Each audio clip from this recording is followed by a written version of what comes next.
avec le jeune directeur de la GECAMIN. On doit quand même des partenaires, on doit quand même vendre notre produit.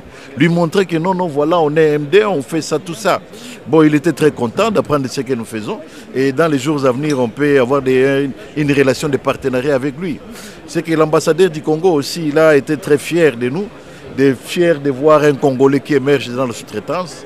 Et il a dit que non, voilà, on va pallier à ce qu'il n'y ait plus des étrangers qui viennent pour faire le boulot que nous, les nationaux, nous pouvons faire sur place.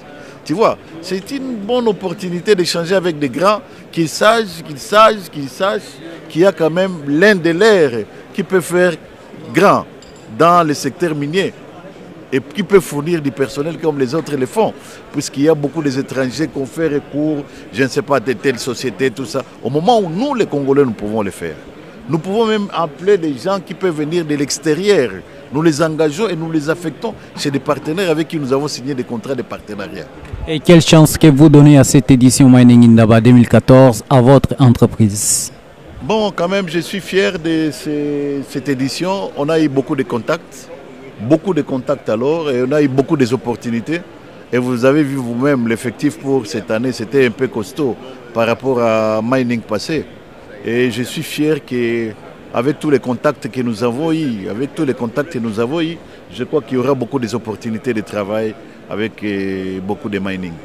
Et je suis vraiment fier que ça s'est bien passé. Il y a une très bonne organisation. On a eu vraiment des contacts fructueux.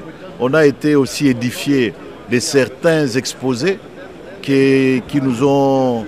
À toute fois, on est comme des enfants. Tu sais, quand il y a des contacts et vous échangez, vous ne cessez d'apprendre. Vous ne cessez d'apprendre, surtout il y a tous les grands qui sont ici.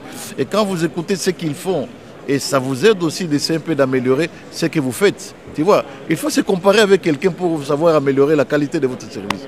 Et c'est comme ça qu'on a vraiment à échanger et avoir d'autres opportunités d'affaires.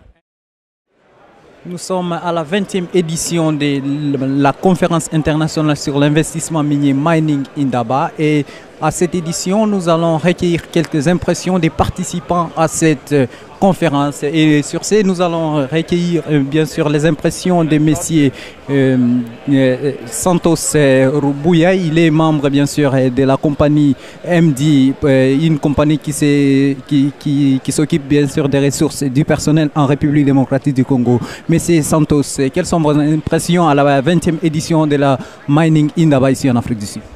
Merci beaucoup pour la question. C'est un grand monde dans lequel nous sommes maintenant, parce que c'est un monde de grands. Indaba Mining regroupe tous les grands œuvrant dans le secteur minier et c'est une grande porte ouverte à plusieurs opportunités d'affaires. Voilà pourquoi MD également a voulu placer vraiment sa pierre dans l'édifice. Vous êtes à quelle participation, à quelle... MD est à sa deuxième participation.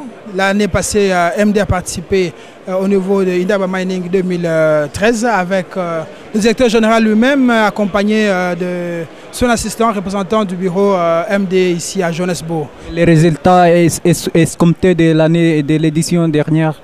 Oui, avec sa participation de l'année passée, c'était juste pour une prise de contact, pour savoir effectivement qu'est-ce qu'est Indaba, comment ça fonctionne. Et aujourd'hui, nous sommes en train de beaucoup plus marteler sur ça et plus entrer en contact avec les éventuels partenaires. Et nous sommes très confiants que tout ira pour le mieux. Et quelles sont les chances que vous donnez à cette édition?